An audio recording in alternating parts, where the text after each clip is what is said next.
Femminile Plurale è un progetto fotografico che nasce qualche anno fa, nel 2011, dall'idea generale, dalla volontà di fare una descrizione e descrivendo anche di decostruire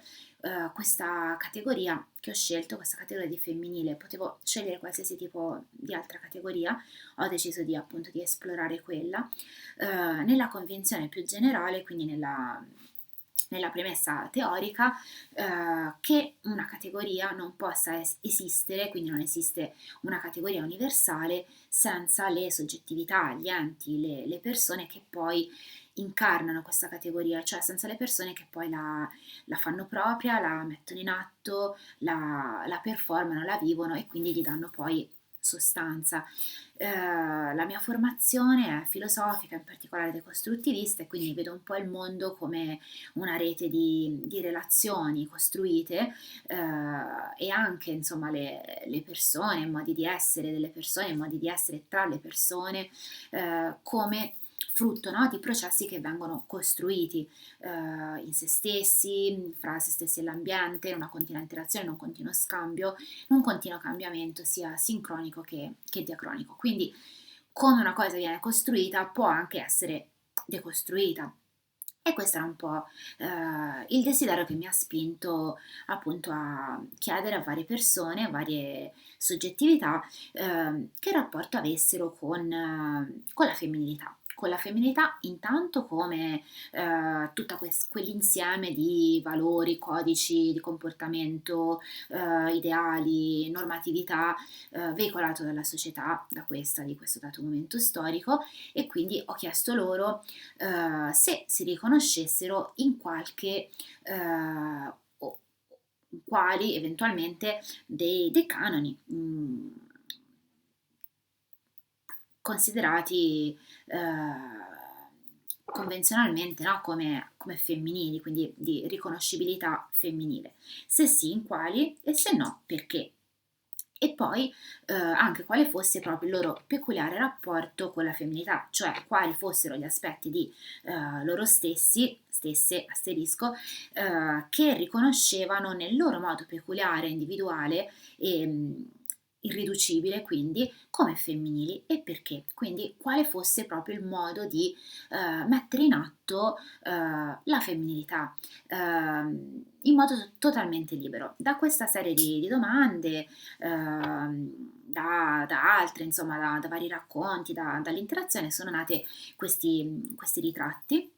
che vanno a formare una galleria. La prima galleria, quella appunto del progetto originale, era di una decina di immagini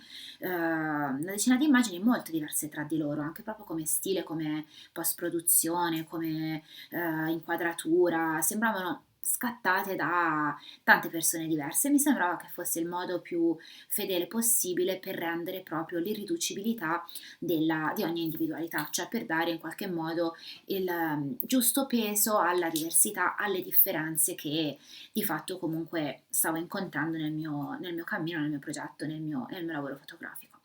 Nel tempo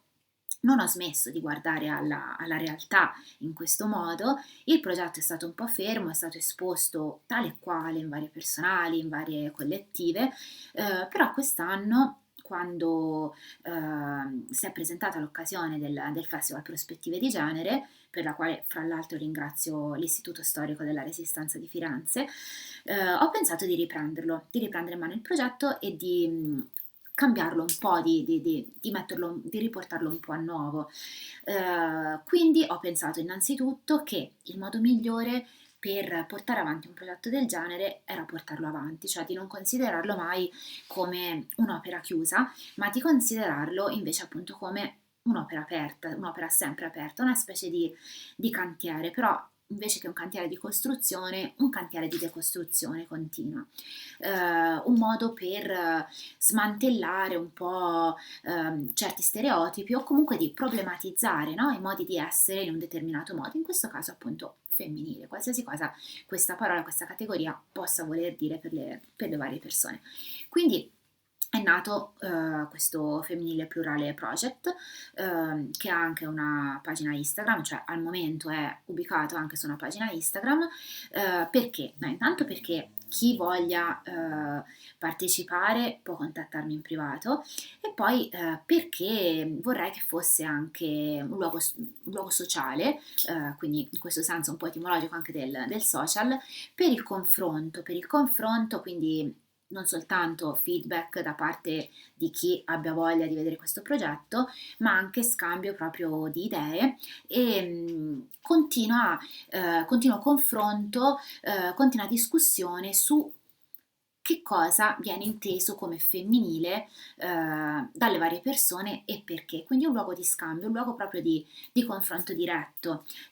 a partire da questi ritratti che comunque appunto nel tempo sono aumentati, adesso sono circa il doppio e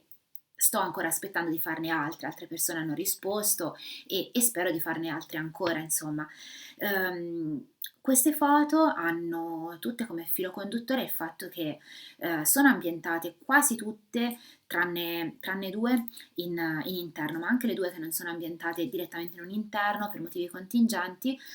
sono ambientate in un esterno che però ha le stesse caratteristiche degli altri interni, ovvero ogni persona ritratta è sistemata in un ambiente che ha un grandissimo valore simbolico per il soggetto ritratto e quindi ogni elemento della foto, ogni elemento dell'ambientazione del setting è un richiamo, è collegato direttamente a delle caratteristiche interne della persona che ho ritratto, quindi è come se fosse, dovrebbe perlomeno rappresentare una sorta di esteriorizzazione dell'interno, quindi di questo modo di vivere il femminile, come se fosse appunto uscito dalla persona e eh, incorporasse anche, impregnasse anche l'ambiente esterno e viceversa, come quindi se, in questo scambio fra l'ambiente e l'interno e fra l'interno e l'ambiente, che poi appunto è quello che succede normalmente quando si vive. Rispetto alla prima gallery, insomma, alla prima decina di foto, che dicevo appunto sembravano tutte scattate da persone diverse, adesso ho fatto un'altra scelta, cioè ho scelto invece di privilegiare una post-produzione molto, molto simile, quindi ho lavorato in modo simile su ogni ritratto, in modo da creare un'uniformità apparente fra tutti questi ritratti, fra tutte queste persone. Questo sembra in contraddizione con un po' l'idea originale, cioè quella del rispetto delle peculiarità. In realtà, nella mia idea dovrebbe servire proprio a rendere evidente il fatto che appunto nella vita di tutti i giorni, nel mondo, nella realtà, si incontrano delle persone che a prima vista, di primo acchito, sembrano simili, accomunate in questo caso sotto, diciamo, l'etichetta, la lente, la patina della femminilità, c'è qualche elemento, no, in ognuno che noi riconosciamo come femminile perché dipende dal nostro modo di percepire appunto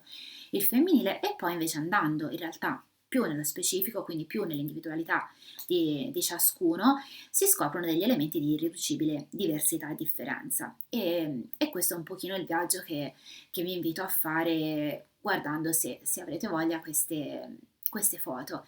E quindi niente, questo è un po' l'impianto generale del progetto. Vi ringrazio già per l'attenzione che gli dedicherete, aspetto qualsiasi tipo di feedback, quindi contattatemi, scrivetemi, sia se volete far parte della gallery, sia per qualsiasi tipo di idea, perché penso proprio in generale che qualsiasi tipo di lavoro abbia senso se condiviso, cioè se no appunto ha poco senso non si può pensare di decostruire da soli, bisogna, come tutte le cose, bisogna farle insieme, insomma. E niente, ringrazio ancora l'Istituto Storico della Resistenza di Firenze e ringrazio anche tutte le persone, tutti i miei modelli, asterisco, che si sono prestati con pazienza e con curiosità a fare questo viaggio insieme, che è un viaggio che non finirà mai, per fortuna. Grazie mille.